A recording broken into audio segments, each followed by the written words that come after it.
It all began with a crash, a group of schoolboys stranded on an island looking for order. With the possession of a conch shell, one of the boys gains power. The boys come together to form a society. They become set on survival.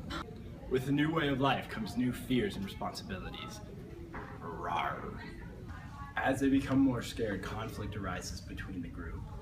The group splits, one becomes a savage killing machine, one searches for order.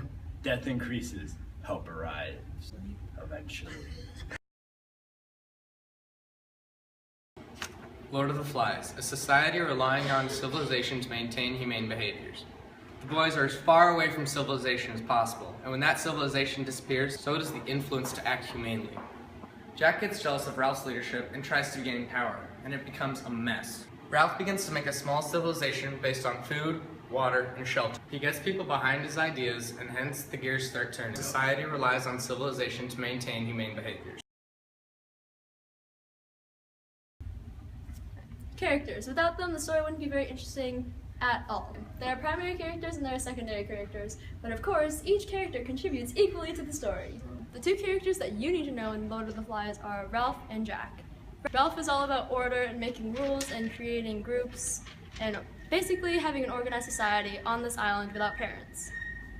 Jack overthrows this civilization that Ralph has created because he's obsessed with killing. Lots and lots of killing. Especially pigs.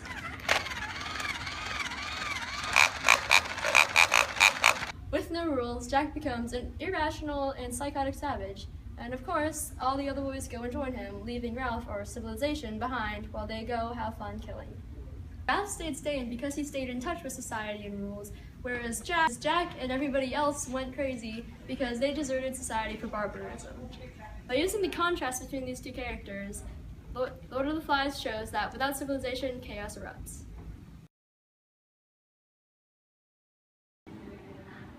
Throughout the story, we see several symbols for power, fear, and even death. Oftentimes, these can overlap. From the beginning of the story, the conch is a symbol of power. It guarantees the holder the right to speak and instills a sense of citizenship within the society that the boys have built. Ralph constantly uses the conch to reinforce his decisions as leader. This shows the true society that the boys have become. When the conch is broken, chaos ensues. The symbol of the beast is obviously the most powerful within the story. A metaphor for all the fears that the boys have within their situation, the beast constantly shows both psychological and physical effects that the island is taking on them.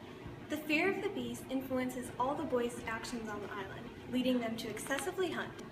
The beast constantly shows both psychological and physical effects that the island is taking on them. Later, this fear of the beast is manipulated by Jack for his own thirst for power, driving the boys to murder.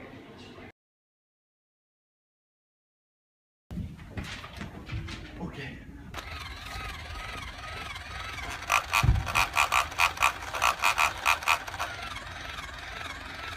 Change. No. Go. Maintain civil. Dang it! No! I said it backwards.